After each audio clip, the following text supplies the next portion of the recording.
Welcome to PBI Radio. I'm Chris Guns. I'm about to check in with Harold Lederman, see what effect the debut performance of Gennady Golovkin had on the man. Harold Lederman, welcome to the show. When I first spoke to you a few months back, one of my questions for you was, who has HBO not showcased yet that you wish that they would? And I remember that the person you spoke of with the most excitement, from what I remember, was Gennady Golovkin. I guess the powers that be heard you loud and clear, and you saw Golovkin firsthand on Saturday night. He outgunned Gregor's Proska. I don't know how to say the name, but he totally outgunned him and looked sensational. What'd you think of Mr. Golovkin, Harold? Well, certainly he's a force to be reckoned with. He's a real good puncher. And he takes a good punch, and it's interesting. I think for the first time in a long time, he seems happy. He's not fighting with a promoter. He doesn't have any court cases going on. I mean, he had a tough time. He was, trying to get out of his contract, I guess, with Universum, and he was always in these court cases, and it really held up his career. But Saturday night, he's with K2. That's the people that have Vitali Klitschko and Vladimir Klitschko, and so he doesn't have any promotional problems, anything like that. He wanted to be on HBO. He got on HBO. He wanted to fight in the United States, and he's training with Abel Sanchez, who's a very, very nice guy, and he's learning to speak English very well in California, up in Big Bear. So, he was really contented, and he looked very, very good. He's aggressive. He comes straight forward. He takes a good punch. Doesn't get cut easily, and he sure can crack. I mean, you can tell that by his. He's got an awful lot of knockouts, and he looks like he can really punch. Does he remind you of anybody in particular? Well, no, not really. I mean, I think he's got his own individual style. He's not long, lean, and lanky like a Ray Robinson, and certainly he doesn't move like a Sergio Martinez, and he certainly is somewhat like a Julio Cesar Chavez, but he doesn't go to the body that often. And, I think he's got his own style. And, I think right now he's in the hottest division in boxing with Daniel Gale winning a world title. And, we got the winner of Chavez-Martinez coming up next week, would be good competition for him. And certainly Peter Quillen is right in that mix. So, it's a terrific division. A lot of good fights on the horizon if they can be made. And, I'm excited about the middleweights. Yeah, Golovkin said he's willing to fight anyone from 154 to 168, and I'd like to see him stay at 160 because it's a division full of, as they say, good good competition and real good fighters there. So if he stays within the 160-pound division instead of going up to super middleweight, I think that could really make for some fights that the public would enjoy.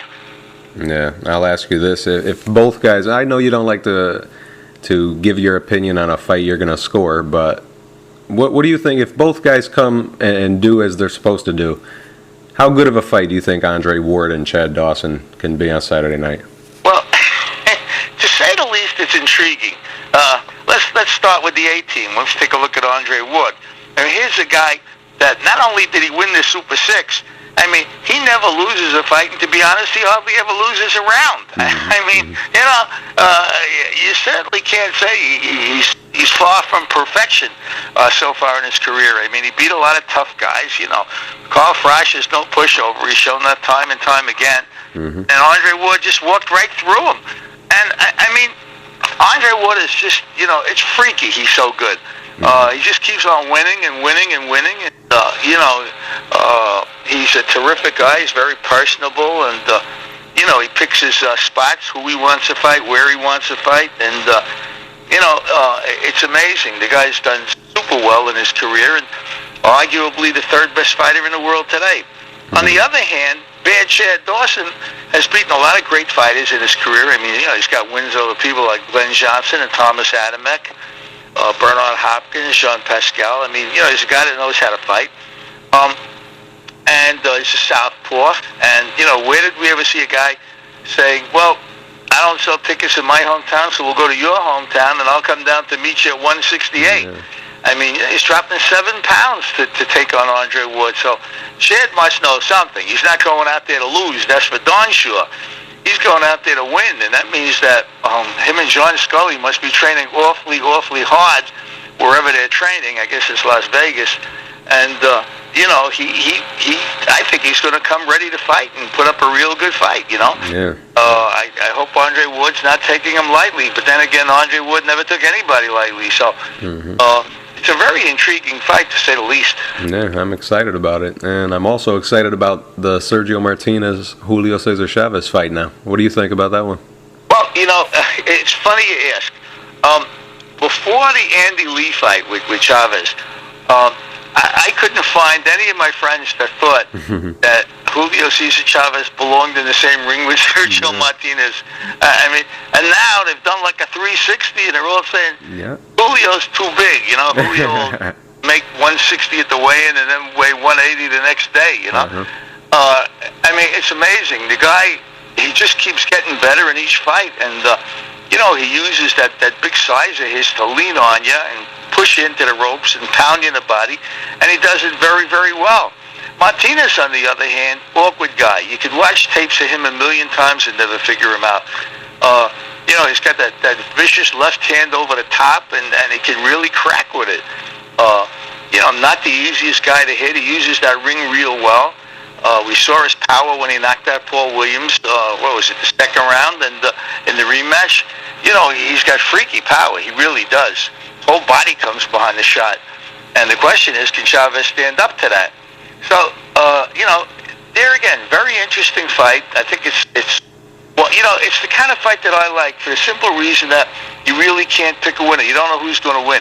We get too many fights on TV where you're going in and you say, I know that this guy's going to win.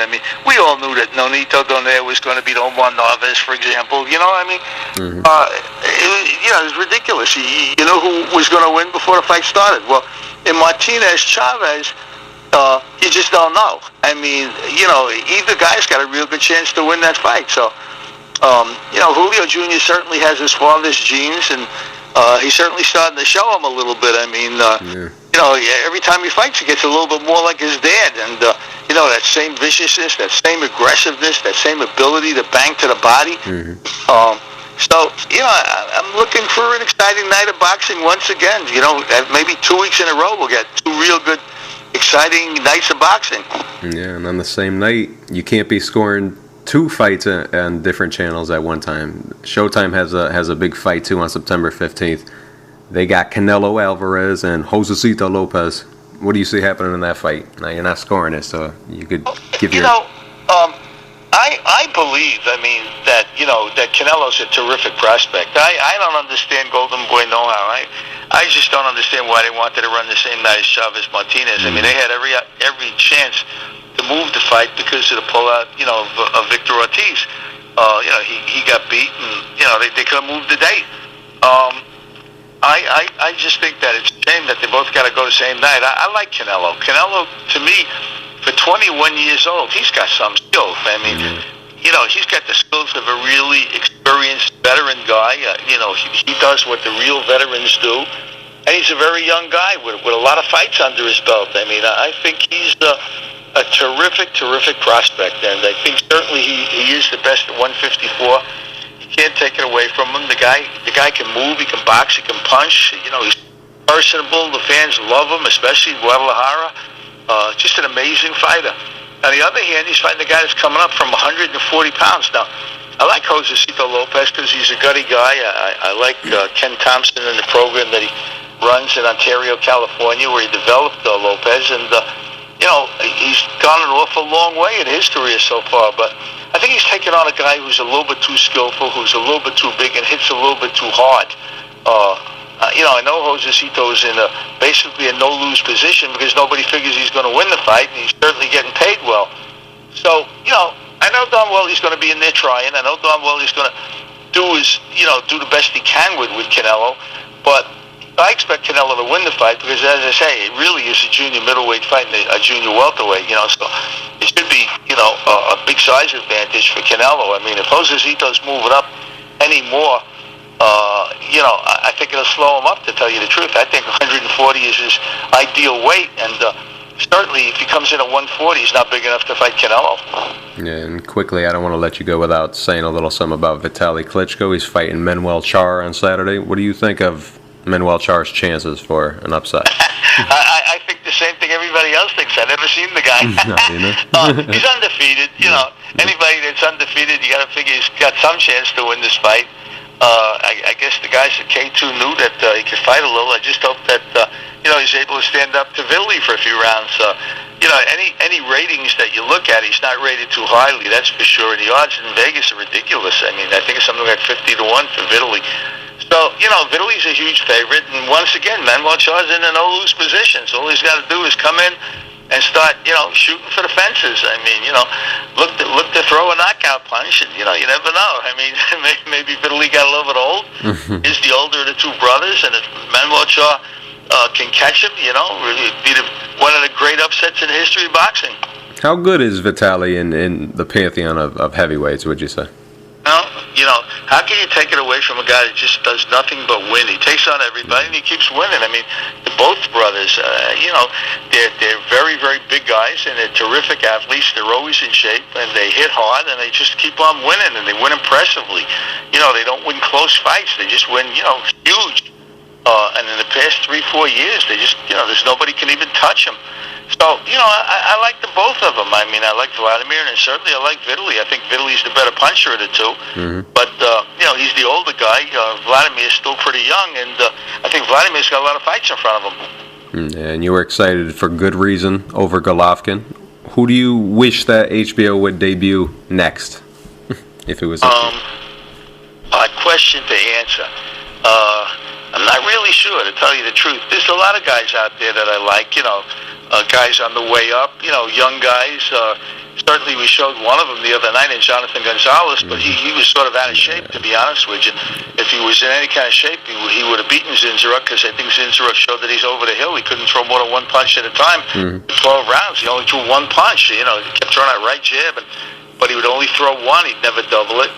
And, so certainly Jonathan Gonzales has got to be considered a prospect at junior middleweight. I love the kid that we're going to have on, I think it's end of October, if I'm not mistaken, Thomas Delorme from Puerto Rico. He's a real good welterweight. I mean, a super good prospect, and I'm anxious for his HBO debut, without doubt.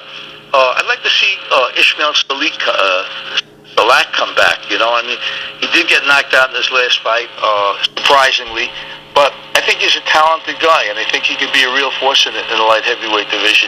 I think light heavyweights is a place I'd love to see HBO go after light heavyweights. I think there's a lot of good fights there with Nathan Cleverly doing as good as he's doing, and Chad Dawson if he goes back to light heavyweight. I just think it's a good division, and we always got exciting fights from Tavoris Cloud. So, I'd love to see HBO delve into light heavyweights a little bit. I think there's a lot of good fights there. And that was supposed to be my last question, but I just want to get your thought on how what did you think of Jonathan Gonzales missing weight by 15 pounds? I mean, well, it's funny. You never know what's going on in a guy's household or at home.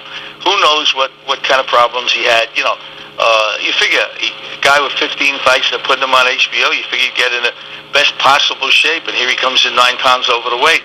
So, it's hard to explain, not knowing that much about his background or what was going on in his life, But I'll tell you one thing, he can punch. He punches awful hard. Yeah. And he's a guy that, if he does get his head on straight, I think he's got a good career. I really like the kid. And, I'm just hoping that, he doesn't become another, you should pardon the expression, Johan Guzman, not making a weight in one fight after another. I really think if he gets his head on straight, he comes in at 54 and he comes ready to fight, he could be a serious threat at 154. In other words, I could honestly say that him and Canelo one of these days might make a pretty good fight. Yep, agreed. Thanks for your time, Harold. You're great. It was a pleasure. Thanks for having me. Have a good one. Thanks. Bye now. The great Harold Lederman, everybody. And I want to thank Harold for giving his time and giving his opinions and going into such great detail. Follow me on Twitter at Chris2Guns. Thank you.